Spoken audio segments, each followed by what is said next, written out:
परंपरा कितनी महत्वपूर्ण होती है हम इसे समझ नहीं पाते हैं बंधुओं। परंपराएं बहुत महत्वपूर्ण होती हैं।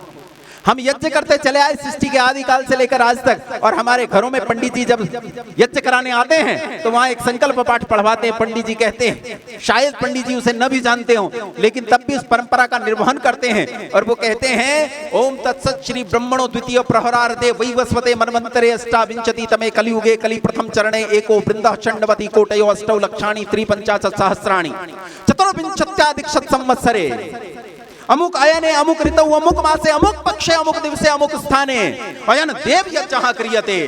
कहता है मैं अपने पुरखों की परंपराओं में 1,96,53,124 साल और उससे आगे ये ऋतु, ये महीना, ये पक्ष, ये दिन, प्रातः काल या सायंकाल यहां बैठकर यज्ञ करता हूं और आज के दिन की संख्या को पिछली परंपरा में जोड़ता हूं। इसीलिए हमें पता है कि हमें यज्ञ करते हुए 2 अरब साल हो गए। कितने साल? देखो पीछे तक आवाज आनी चाहिए, मुझे आवाज दो। कितने साल हो गए यज्ञ करते हुए? कितने साल? देश कितना पुराना है? 2 अरब साल पुराना देश। जो ये कहे कि यह देश 5,000 साल पुराना है तो वो ठीक नहीं बोल रहा है, गलत बोल रहा है।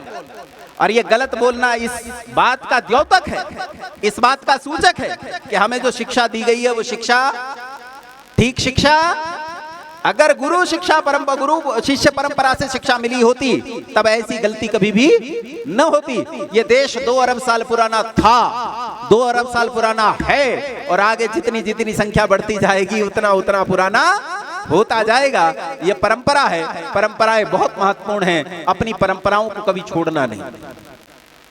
पहली रोटी किसे देते हैं?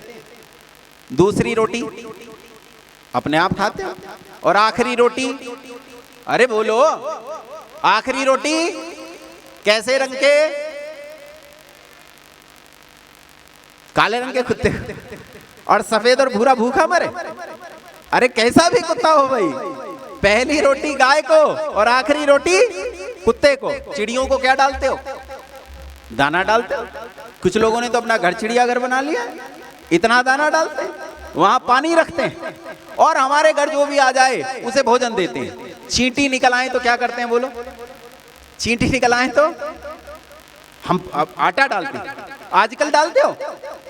ना ना ना, आजकल तक लक्ष्मण रेखा खींच, सारी मर जाएंगी, एक भी नहीं रहेगी। मैं एक प्रश्न आपसे पूछना चाहता हूं, इसका उत्तर समझने का प्रयास करना। एक जंगल है, जंगल में हरी भरी घास है। इस घास को खाने वाला हिरण रहता है और हिरण को खाने वाला शेर रहता है। 3 चीजें बताई, जंगल, हरी घास, हिरण और शेर। अगर यकायक किसी जादू से इस जंगल की सारी घास खत्म कर दूं मैं, तो कौन मर जाएगा?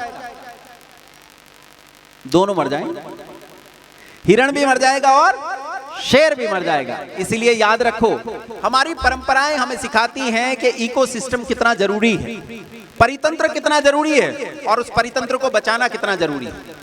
मनुष्य एक सामाजिक प्राणी है, ये परितंत्र के भीतर जिंदा रहता है। कुछ पशु पक्षी भी इसी के परितंत्र में जिंदा रहते हैं।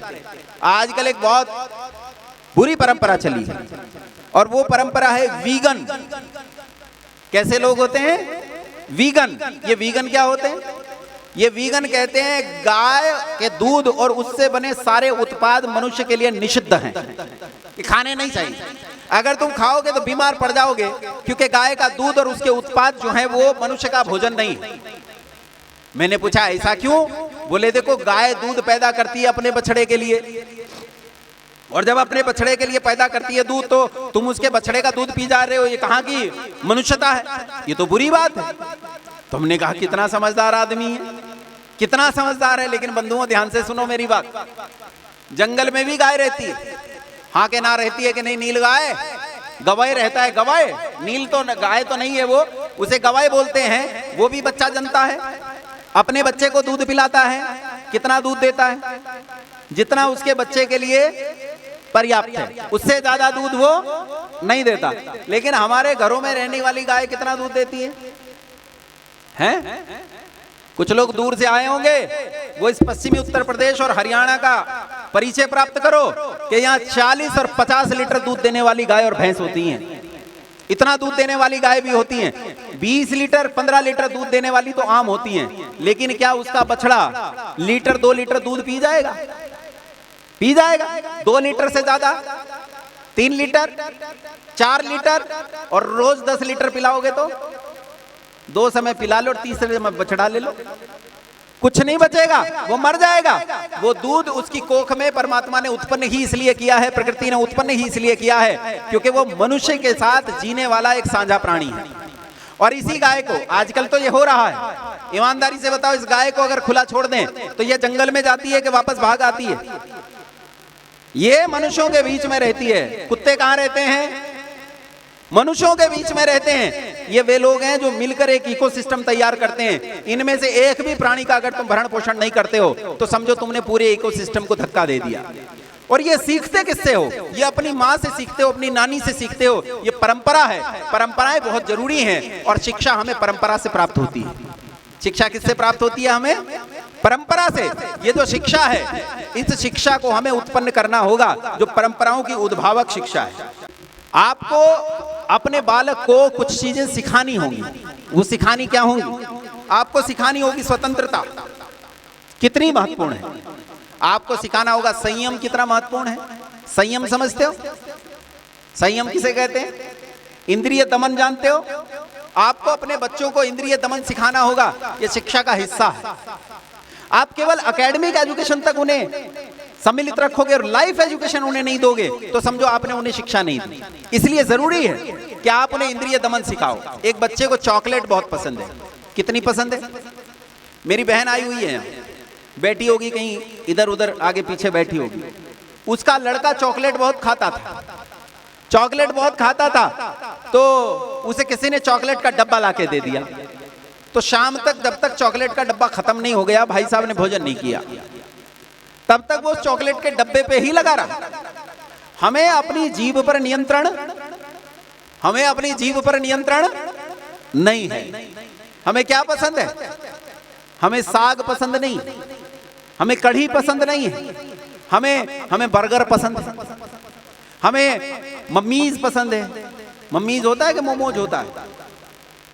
जो भी होता है, हमें मोमोज पसंद है, हमें सांपमीन पसंद है। चाउमीन सांप जैसा होता है, मुझे तो सांपमीन लगता है। बोले कहा इसे चाउमीन बोल रहा है? चाउ तो वो चीन वाला होता है, इतना सा है, तो सांप जैसा है, हमें वो पसंद है। तो आपके बच्चों को आपको सिखाना होगा कि इंद्रिय दमन कितना जरूरी है। अगर आपने उन्हें इंद्रिय दमन नहीं सिखाया तो आपका बालक अपनी इंद्रिय की संतुष्टि के लिए संसार में कितनी भी भयंकर घटना को अंजाम दे सकता है। सन 2012 में दिल्ली में एक निर्भया लड़की के साथ बलात्कार हुआ। ये इसी शिक्षा से पढ़कर निकले हुए छात्र थे जिन्होंने इंद्रिय दमन नहीं सीखने के कारण एक लड़की की इतनी भयानक हत्या की, जिस हत्या को देखकर पूरी दुनिया सिहर उठी। इसलिए जरूरी है कि हम अपने बच्चों को ये लाइफ एजुकेशन देना बहुत शिद्दत से शुरू करें कि आपको अपने बच्चों को संयम, तपस्या, अनुशासन और नियम पालन करना सिखाना होगा। नियम पालन बहुत जरूरी है। आप अपने बच्चों को नियम नहीं सिखाते। कैसे? सुबह जब बच्चा उठता है तो माँ उसे घर में वो लड्डू गोपाल जो होता है उसे चूम चूम कर खड़ा करती है, बेटा उठ जा, जाग जा बेटा।